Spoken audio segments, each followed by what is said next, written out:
Well, good morning and welcome to everybody who's looking into the latest Elevenses show. It's show number 118. It's Wednesday, the 3rd of March. So it's the first show of spring. And it's a bit of a grey day outside in London, not particularly warm at the moment, but certainly spring is on the way looking at the garden. What have we got for you in today's show? Well, quite a lot, actually. Survival skills is go. I'll give you the full details on that in just a moment. Parish councils are setting up an anti-noise campaign in the north of England, so you should watch out for that. Absolutely hot off the press, Honda, KTM, Piaggio and the Yamaha have signed up for swappable batteries for e-bikes. French bikers have been protesting against the end of the filtering experiment. I'll be telling you all about E10 unleaded fuel, which is coming to pumps later this year. You can get 10% off survival skills books the next couple of days. We'll look at a retrofit vehicle detection system for bikes. And if you're bored with riding your Africa Twin, I'll explain how you can call mum hands-free. And then finally, we'll round off with a look at filtering and some of the things that go wrong with it, as we were talking about filtering in the French context. So settle yourself down for the next 25-30 minutes or so with me, Kevin Williams of Survival Skills Rider Training. Don't forget, every Wednesday, it's Wednesday today. How long have I been doing this now? And Sunday, you get topical views, controversial looks at the world, and some better biking tips. Okay, so on rapidly with the show then. Clive has looked in, and so has Paul. Good morning to you both. So, right, first story then. I'm back on the road, and I'll tell you how this comes about. All right, I've been waiting basically to see if there've been any updates from the Driving Instructors Association, who are presumably waiting on the DVSA, about whether there might be a revision to the start date for training. And the reason for this is because although the DVSA said no training before Monday, the 12th of April, when their tests centres reopen, I've noted that when they've been answering people's queries on their Twitter account, they've been rather less definite. They've been saying no news yet. There's not been a definite no way on whether these people could actually restart training. Now, clearly, the Monday the 12th roadmap requirement, when you go and look at it in detail, sets requirements for the restarting of indoor meetings. Now, obviously, your driving test requires that you go into a waiting room, and the theory test also requires that you're in an indoor location. But obviously, with training happening outdoors, that's not necessarily, it's not the case. Now, when the roadmap was published, my assessment was that the rule changes would allow me to go ahead with my training, because I'm not bound by DVSA rules, as I'm not one of their instructors, to go ahead on March the 29th, but I thought I would be a bit cautious about this, and before I announced it as a definite, I would wait to see if there was any further updates on this. So I've been holding out for hope of an official piece of sort of news to come out of the DVSA, but with less and less hope, of course, as time goes by. But here we do now have some news. What is this news? Well, I've just heard from the Metropolitan Police that they are restarting their bike safe courses. When are they doing it? They are doing it in London on the 3rd of April. And the newsletter, which reached me on Monday, says that COVID-19 restrictions have prevented the Met Police from resuming bike safe workshops this year at their Bushey venue, but they're pleased to advise us that the local bike safe team have just added new workshop spaces for 2021, and the first dates are the first weekend after that Monday 29th step in the roadmap, which is Saturday 3rd and Sunday 4th of April. So that quite clearly comes in response to that roadmap step which I identified. And if the police have read the roadmap rules in the same way as me, I'm taking that as a sort of confirmation that I can reopen for training on the road on Saturday the 29th. You'll recall that my theory elements of my training are carried out online. So it is strictly the on-road session that will go back on road on Saturday, 29th of March. I am now taking bookings, I am pleased to say, for the first time since the end of October. Right, good. So if you're interested in a course, drop me a line. You'll recall that the bad press created by groups of bikers flocking out to the beauty spots and unable to resist the lovely weather in the early part of lockdown 1 in the spring created quite a bit of negative feedback for motorcycling, and not too surprisingly, much same is happening at the moment. Another group of riders was nailed by Surrey police at the weekend. One reason, of course, that motorcycles are actually fairly easy to pick up in their progress is that a significant number of riders eschew the concept of stealth by fitting a loud exhaust. So not only are they breaking the law, but they're telling everybody they're doing it by leaving a very audible trail behind them. And of course, in the first lockdown, that was really, really obvious because there was hardly anything moving at all. Okay, it's not quite so quiet out on the roads at the moment, but even so, the kickback from the people affected by the noise has begun. In December 2020, a joint parish council group of councils called, you'll like this, Councils Against Noise and Speed, which of course spells out CANS, doesn't it? So you can't say they don't have a sense of humour. It was set up in response to residents' complaints about disturbances caused by motorcyclists in the Yorkshire Dales and National Park and in the Lune Valley. And they're not just campaigning to ensure the law is enforced on speed, which is one of the usual targets of these groups. Most significantly, they are focusing, as the name suggests, on noise limits, and their efforts are paying off. They have local MP support from Rishi Sunak, Tim Farron, Julian Smith and David Morris. Meanwhile, the Chief Constable of North Yorkshire, who's Lisa Winwood, has proposed days of action at the beginning of the 2021 riding season. Now, for obvious reasons, I would suggest this is likely to be the long Easter weekend, Friday the 2nd to Monday the 5th of April, likely to be a particular target as that follows the lockdown roadmaps relaxation.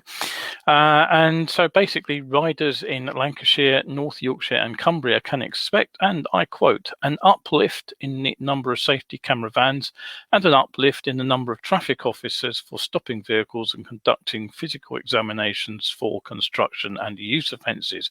So that's you if you have a loud pipe. So what I would suggest is if you're planning a ride out to any of the national parks or indeed any of those areas up north of England, and you're not out to appreciate the unique beauty and tranquility, as the press release says, of those areas, and if your bike includes a loud can of its own, or your group allows riders with loud cans to join it, I would be prepared for a tug. Okay, so in news, absolutely fresh off the virtual press, a consortium of some of the biggest names in motorcycling has signed a letter of intent to standardize electric motorcycle battery systems to create swappable batteries. Now, I've long believed this is the absolutely crucial step forward. And on Monday, Honda, KTM, Piaggio and Yamaha all agreed to create the Swappable Batteries Consortium for motorcycles and light electric vehicles. Now, the goal of this consortium is predictably to help standardize technical specifications for those batteries, and presumably also to ensure they are the same size and shape so that they can fit into the same space. And they will be aimed at mopeds, motorcycles, tricycles and quadricycles. So pretty much everything that you can ride on the sort of the motorcycle license. They will also be working with other interested stakeholders, as the press release says, national, European, international governing bodies and technical committees. So whilst that will standardise the battery fit, it means basically they can use one supplier or a series of suppliers who create to the same standard. But it also means that you could look at the concept of replaceable batteries being widely available on a widespread scale as well, which will obviously further enhance the adoption of electric vehicles, particularly, I suspect, at the sort of commuter level. It's a really obvious step, and it's a sign, I think, that the Japanese manufacturers, who I have commented on before, are lagging well behind the Chinese bike builders, are finally preparing to take the plunge into electric motorcycles. The day when we will all say my next bike will be electric is coming ever closer, like it or not. Right, okay. Clive has just said there's a loud screaming through a village on full throttle isn't the smartest move and guaranteed prompt to tug. Yeah, absolutely. Loud can go fairly quietly when it wants to.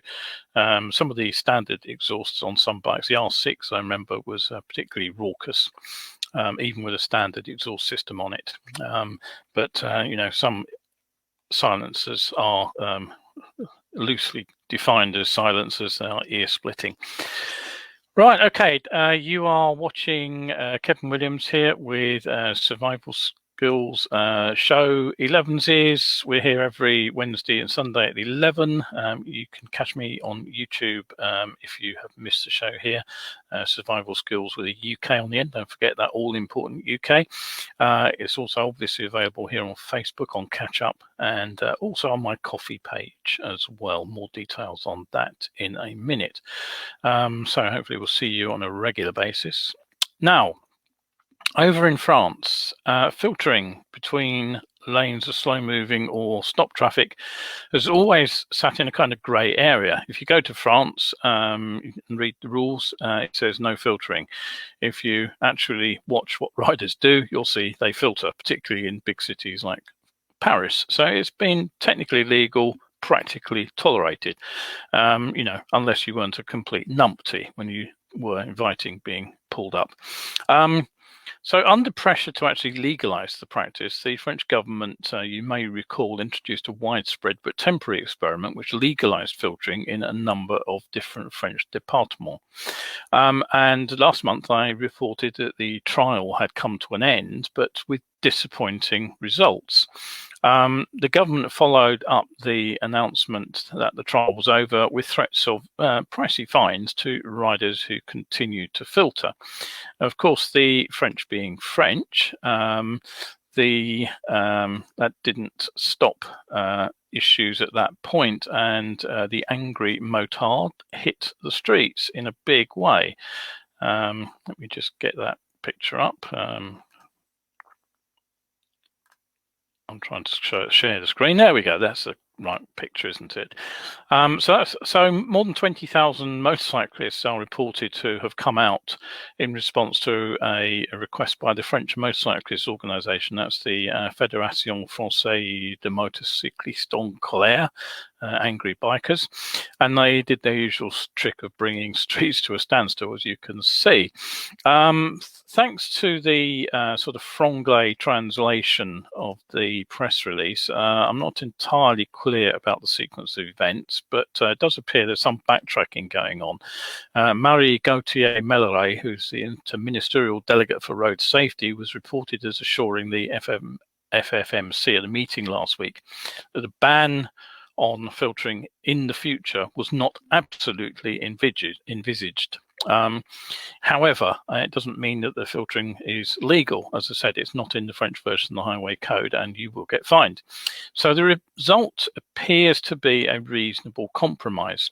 Having accepted that the previous trial results didn't have negative consequences, but had in fact produced results that were inconclusive, there is a difference here. A second trial will be conducted. Predictably, the FFMC now wants to move forward at a pace, although I'm not quite sure that I follow their statement, which says they need to define the contours of the new experiment so that the results are irrefutable this time. Because that sounds to me, as with my scientific background, as rather like setting up an experiment to ensure that you get the results that you want. That's usually something that government, of course, is guilty of. Hopefully something got lost in the translation there. The problem with trials of that sort, I'll say, is that it's perfectly possible to have neither positive nor negative conclusions. Basically, there is a no net benefit, there is a no net benefit result that is perfectly valid. What it means is that it isn't necessarily safer to filter, as some people have been arguing, but it's no more risky, which of course is what other people have been arguing too. So you could have, as I say, an entirely inconclusive result, and that in itself would be conclusive that you weren't adding to riders' risks by allowing filtering. So a second proposal is to set up a working group which will look at training pre and post test to teach filtering to as many people as possible, though it's not entirely clear again whether that would be aimed at riders and how to do it, or drivers and why they need to look out for it, or both. Hopefully I would suggest both.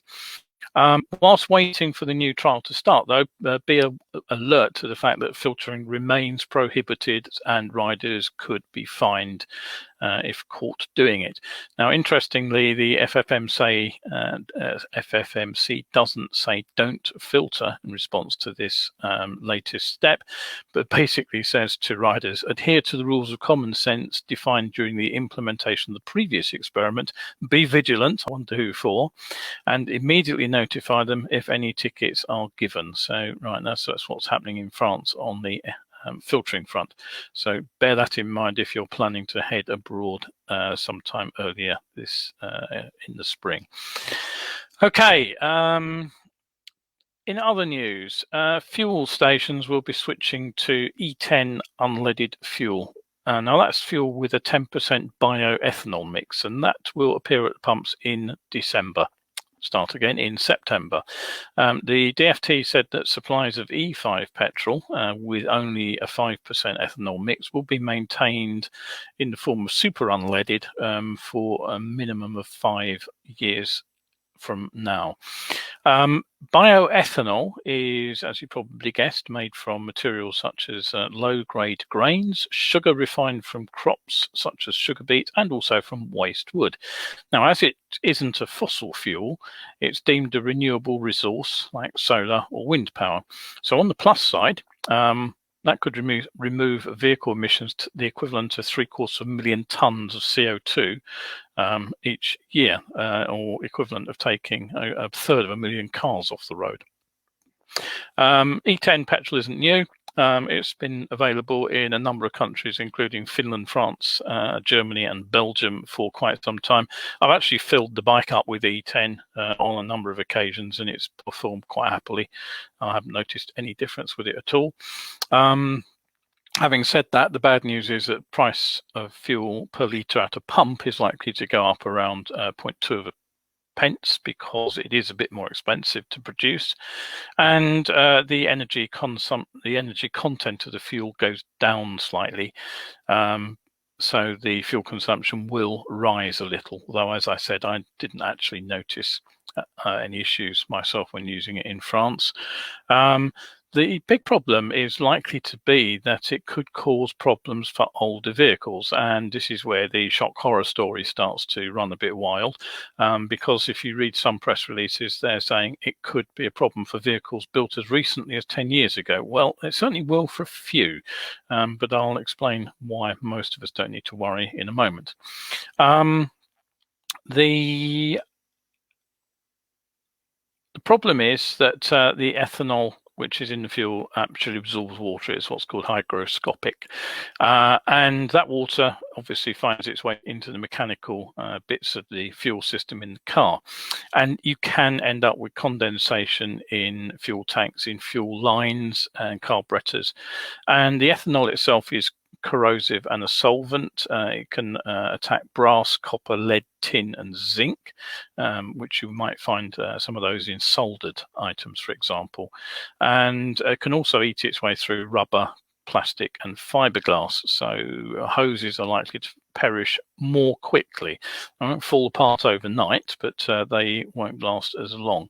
So the DFT tests on older vehicles have identified some problems. So hoses and seals, fuel filters being blocked, damaged fuel pumps, corroded carbs, blocked injectors, and tank corrosion are all issues. But here's the good news. Although it's only been a requirement since 2011 to produce new petrol vehicles which are compatible with E10 fuel, so anything bought after 2011 is pretty much guaranteed to be okay. It's not quite as bad as the horror stories that appeared in the press. For example, all Triumphs and Yamahas built since 1990 are already E10 safe. And Harleys, believe it or not, built from as early as 1980 support E10 use. But if you purchased a Ducati, built much before 2010, you're rather more out of luck.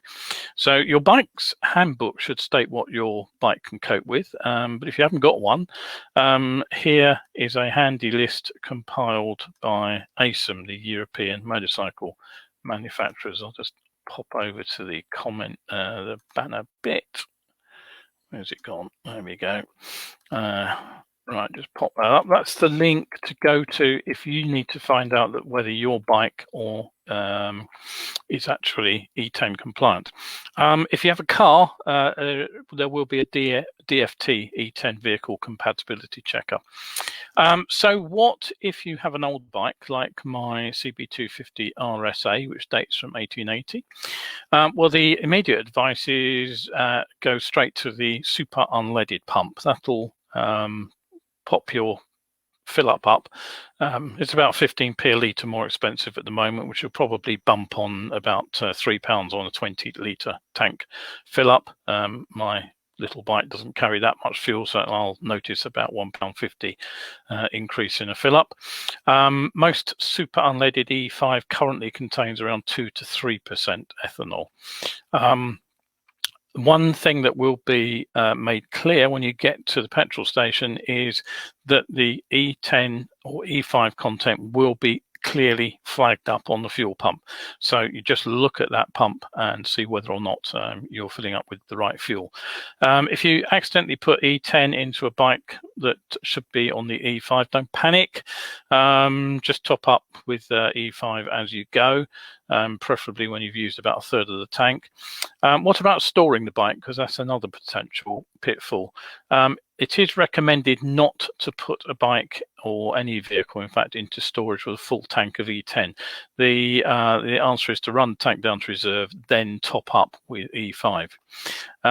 Well, you can also use one of the fuel stabilizers. If you have an earlier machine that doesn't have a catalytic converter, like my little Honda, then you can use a lead replacement additive. And one that got mentioned was Castrol's classic Valve Master, because that helps contain all the corrosion issues we've just talked about, because it's got an ethanol stabilizer in it. For bikes with a cat, other products are available, and again, two that got mentioned were Miller's ethanol protection additive or Lucas Oil ethanol fuel conditioner, and they all come recommended for using when you store a bike. Right, okay, so don't forget that if you want to read about biking, you can indeed do that with my books. And I was just about to put that banner up and I clicked the edit button by mistake. So head over to my webpage there at lulu.com spotlight survival skills. Oh, that was the wrong button completely. Too many buttons on the screen. I need a producer. As of today and right through to midnight on the 5th of March, you can also save 10% off all my print products. So if you're looking for a bike to help you ease back into a book to help you ease back into riding, I'm really getting tongue-tied today. That's a good place to start. So, okay, what else to talk about? Well, some months ago, I covered a motorcycle-based collision avoidance system called Ride Vision, being prototyped by an Israeli startup. Now, they pulled in a total of 10 million for development costs. 7 million of that came from a crowdfunding campaign. They got 2.5 million in private funding, and some came from industry names such as Continental. And the designers are now at the stage where they say that it's ready to go on sale. Why do we need a vehicle collision system for motorcycles? Well, designers basically said that they've noted that while similar systems are available for cars, PTWs have actually been largely overlooked in the development of a collision avoidance system. And what they say is that it's not down to lack of market opportunity. Well, millions of motorcycles are sold every year around the world, but because it's been seen as technically challenging to provide a system that physically fits on a motorcycle, doesn't impact on weight, and is affordable. And they think they've got around this by using, let me just go and get the diagram up on screen, a system that is standalone and is based on standard off-the-shelf high definition wide angle cameras. So nothing bespoke, but simple and effective is what they claim. Basically, the information from the cameras is fed to an ECU. The ECU is programmed to predict the future movements of the vehicles that are in the rider's blind spots. And then basically what it uses is little LED lights in the rear view mirrors to signal to the rider. Drain on the battery is said to be equivalent to charging a phone. So it looks like even the smallest bikes could be fitted effectively with the system. Right now, the system warns about vehicles in the blind spots or when you're too close to something ahead. I'm always a bit dubious about how effective that is. I mean, at the end of the day, you can see what's ahead of you.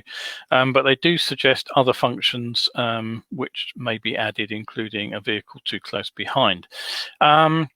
The big difference with the car systems, which you're probably familiar with, is that Ride Vision doesn't attempt to take any control of the vehicle. You are left in full control. It's up to you to do something about it. There's no automatic application of brakes or shutting the throttle, and that's not planned for the future either. And frankly, that makes me a lot more comfortable about this kind of technology. It's basically a passive aid. And in fact, you know, in many ways, it's no better and no worse than a more effective mirror, is it really, to tell you that there's another vehicle around? It's then down to you to make use of that information. Anything else? The system does offer the fairly usual emergency call capability, and the ECU can also record ride statistics, and although the precise function of that isn't entirely clear, I suspect some of it is probably transmitted back to base to help improve the ECU's algorithms for next time round. And there's also, of course, always the possibility of more leisure-based functions. One of the things that they talk about for the future is a fun video clip editor. I don't have a price on the system, but I'm hoping it can be kept reasonable. After all, it is based around standard cameras. If you want to have a look at that, there is a video of it here. So you can go and have a look at that. Okay, so all right, so that's in my opinion is a sort of fairly positive benefit for riders. Rather less usefully, in my opinion, if you're riding an Africa Twin 1100, you can get a software update to get you support for Android Auto to go with your Apple CarPlay capability. Had to look them both up. Basically, what they allow you to do is connect a compatible mobile phone. So Android Auto connects your phone to your car display, well, your bike display, I suppose, in this case. Your Android apps show up on screen. Well, that's useful, isn't it, when you're driving? Tap to get driving directions or talk to send a text. And it even says on the page at android.com that you can call your mum hands-free. Well. Do you really want to be doing that while you're trying to ride a motorcycle? I suspect not. It contradicts the claim that Android Auto is made to help you focus on the road. In my opinion, it does anything but. The upgrade covers the 2020 or 2021 Africa Twin, and you can run the update yourself via a software flash from a USB drive. Right, okay, on to our better biking tip, the final point of the show. As we talked a little bit about filtering in France, I thought it would be probably a good time to spend just a couple of minutes thinking about filtering today. Now, every other filtering guide that I've ever read, watched, listened to talks about how to filter well or filter safely. Instead, as you probably know by now from following survival skills, I tend to look at the opposite way of thinking. What goes wrong if we build our techniques on the attempts to prevent things going wrong? We're far better positioned to make decisions, in my opinion. Now, filtering is a form of overtaking. And just like overtaking, one of the first things it needs is what's called a dynamic risk assessment. This is something that we use, we talk about a lot on Bikedown, actually, when talking about accident scene management. You have to keep an eye on how the situation around you is changing every second while you are attempting to deal with an accident scene. But we're doing exactly the same when we're filtering. The situation is changing very, very rapidly indeed. And if we're altering our game plan to match, that's making a dynamic risk assessments. The problem is, of course, that to make an accurate dynamic risk assessment, we actually need to know where filtering might go wrong. We can't get an accurate risk assessment if we don't understand the problems. You know, I don't care whether you call filtering making progress or whether you explain it away as if I didn't filter, I might as well be in a car. If we don't understand those risks and if we don't do something about them, then we aren't likely to come a cropper. So the human mind, that's the first factor. That never forget that filtering involves humans making decisions, not just us, but all the other roads around us. Basically, a bend doesn't change its mind, does it? Once we are actually set up for a bend, the only one who can make a mistake is us. It's not the bend's fault. But when we're driving through traffic, other humans will change their minds. They will do something we don't predict. And of course, our decisions can set off a chain of unexpected reactions from other people. I was filtering not too long ago. I was going down between lanes 2 and 3. That's the space out to the right. And truck driver in the middle lane spotted me coming and eased over to his left to make a bit more room for me, which resulted in a screech of tyres alongside my left ear because he just shut the door on a scooter rider who had dipped out from behind me through a gap and accelerated to try to get past me. We're also at risk of relying on the other guy. One of my pet hates about anything is devolving responsibility onto the other road user. The moment I hear somebody say the driver should have seen me, I know that the rider wasn't taking responsibility for their own safety. Basically, what they were doing was they were looking at a situation and thinking, someone else should keep me safe here. Worst case scenario, what's the worst thing that can go wrong? Too many people approach riding in general and filtering in particular, looking at what they want to happen rather than preparing for what they don't want to happen. You know, in the example I've just given you with the trucker moving to the left, the rider was assuming that that gap would stay open. That's what he wanted. He wasn't approaching it at a speed that allowed him to slow down easily when it shut. So think what can go wrong with any filtering maneuver. Use your imagination. Escape routes, that's something we're keen to develop in post-test riding. It's an alternative get out of trouble plan for when things go slightly askew. But if we're filtering, we're in very confined spaces. We're very close to other vehicles. Our escape routes are limited at best. What if a door opens directly ahead of you while you're between two cars? There is no escape route other than hitting the brakes as hard as you can and trying not to hit the door. The options really drop back, and that means we have to moderate our speed and be ready to deal with, you know, a sort of genuine emergency like a door opening. One of my favourite rhyming reminders from the No Surprise campaign is gaps equals traps.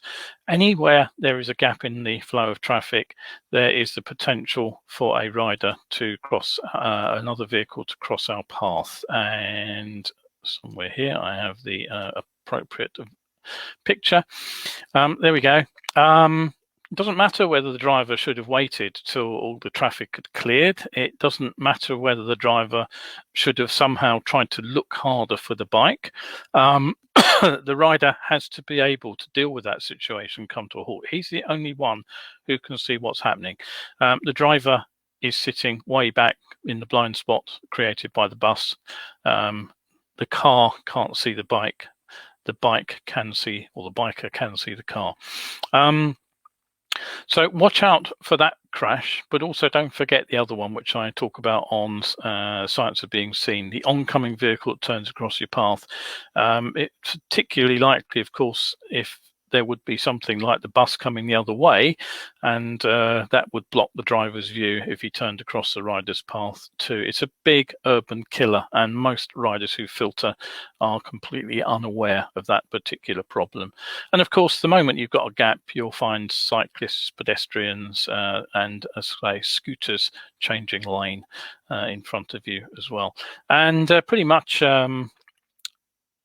the other problem, of course, on a multi-lane road is that if it's multi-lane, vehicles can change position. The moment you approach anything like the road setup just ahead of what you can see, you've got two lanes. You've got a lane turning right there. Well, the moment somebody realizes it's in the wrong lane, they will go to the lane on the right. And if you're filtering down the middle, it's no big surprise. So I tend to hold back in situations where I am predicting drivers to change lanes. And lastly, stopped. It doesn't mean that you're safe. Just because traffic actually comes to a complete standstill doesn't mean the risks go away. Any gap is actually a threat. Memorably, a few years ago, a friend of mine was actually knocked off her bike at a complete standstill when a pedestrian ran into her from between two cars. And of course, once you're stopped, what's behind you? Somebody may be running into you from behind. Speed. I've heard rules like don't filter more than 20 miles per hour faster than the traffic you're passing. Really? 20 miles per hour faster? How does that apply on a motorway when everything's moving at 50 miles per hour? That's far too fast. I wouldn't even begin to filter on a motorway at those kind of speeds. I know riders do, but what they're fooled by is the fact they're not overtaking the vehicles they're passing very quickly. What they're forgetting is the distance that they travel, and therefore the distance that they are committed from when things go wrong. Think about your stopping distances. Remember, double your speed, quadruple your stopping distance. You are committed from way back if you're traveling at 70 miles an hour between 50 mile per hour traffic. Now, as far from an exhaustive list, I'm sure that you can think about your own questions there and things that you should be on the lookout for. This particular little item has just been based on a series of articles I put up on Facebook back in 2017, actually, and they've just gone up on my coffee page. So just for you, readers and watchers, I've switched them to free to read from the supporter content for a couple of days. So you can head over to my coffee page, which is at, here's the link, dum-de-dum-de-dum, one moment. That's the index page, and if you scroll down, you'll find these three articles on filtering, which, as I said, I've made free for a couple of days for you to read. Don't forget as well, if you're interested in a course on better biking of any sort, I am a BTEC qualified advanced instructor, and I've also got a NVQ in online learning. So, right, that's where we are at the moment. Anything else to say? No, that's pretty much it. Just to remind you that on-road training is restarting on Monday, March 29th, and I am now taking bookings for that date. So thank you very much for watching. I hope you've enjoyed the show. Stay safe out there for the next couple of weeks, and hopefully I'll see you out on a practical training course in the very near future. Right, see you again on Sunday. Bye for now. Oh, one other thing, don't forget the Friday, the news show, which is the evening webinar on motorcycle and personal maintenance to get us all biking fit again. Nearly forgot that one. Right, okay, that's it from me.